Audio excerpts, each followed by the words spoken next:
That same essence was present 62 years ago on a freezing morning at the height of Israel's War of Independence.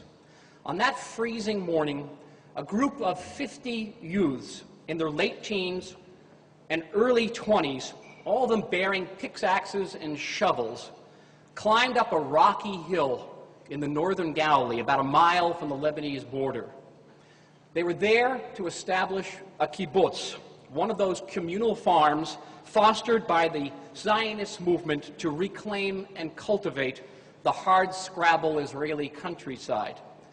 Now, similar scenes were being enacted throughout the newly created state, in the Negev, in the Sharon Plain, and on the Jerusalem hills, but this kibbutz was different. These 50 young people were all Americans. They came from across the United States. They came from Los Angeles, they came from Brooklyn, they came from Chicago. More than a few of them were hardened veterans of the Second World War. Others had sacrificed a comfortable college experience for agricultural work, sun up to sundown, and long nights of guard duty. They came because they believed. They believed in the ideals and the values they had learned as Americans, and that instilled in them a sense of responsibility for Jewish freedom everywhere. The world in which we played hopscotch and baseball and grew to maturity was dominated by Franklin Roosevelt and Adolf Hitler, one of those youths wrote. The first one represented protection and welfare, and the second one, a horror in which every Jew was a potential blood offering. They came, like the American pioneers centuries before them, to build a state and to secure its borders.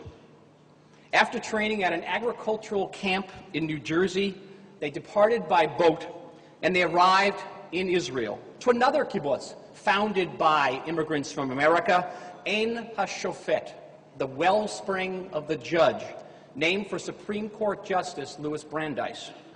Brandeis, who was also the president of the American Zionist Federation, had said that every American Jew, in order to be a patriotic American, had also to be a Zionist. And these 50 young American Jews were indeed patriots, the embodiment of the principles that lay at the foundation of the U.S.-Israel alliance. They climbed that hill and they broke ground for the first of a huddle of drafty shacks that would be their new homes, and they called their kibbutz after an ancient Jewish city that had existed on that very site. They called it Sasa. Today, 62 years after Sasa's founding, the kibbutz is a thriving community with a beef herd and fruit orchards, but Sasa has changed. Along with agricultural work started by its founders, the kibbutz today also produces technical and home care products and is host to one of Israel's most successful plastic factories. In recent years, Sasa has been working closely with American military forces in Iraq and in Afghanistan to provide made-in-Israel armor for U.S. vehicles. That armor, which helps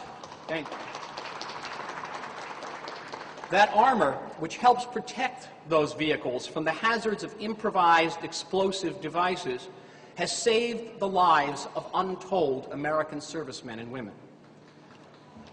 So the children and grandchildren of Sasa's founders uphold their commitment not only to Israel, but to Israel's historic alliance with the United States. Israel, too, has changed from a struggling agrarian society to a high-tech powerhouse with more startups per capita, more patents and scientific papers, and more Nobel Prizes per capita than any other country in the world. A nation that trails only behind the United States in terms of the number of companies it has on the NASDAQ exchange. Yet one aspect of Israel will never change, and that is its values: the respect for democracy and the rule of law, the commitment to civic and personal freedom, and the yearning for peace. These are the values that we in Israel share with the people of the United States. And in that those values form the core of our unshakable relationship. We share the vision of a secure and recognized Jewish state of Israel, living side by side with a stable and nonviolent Palestinian state, and the government of Israel is deeply committed to working with President Obama to realize that vision.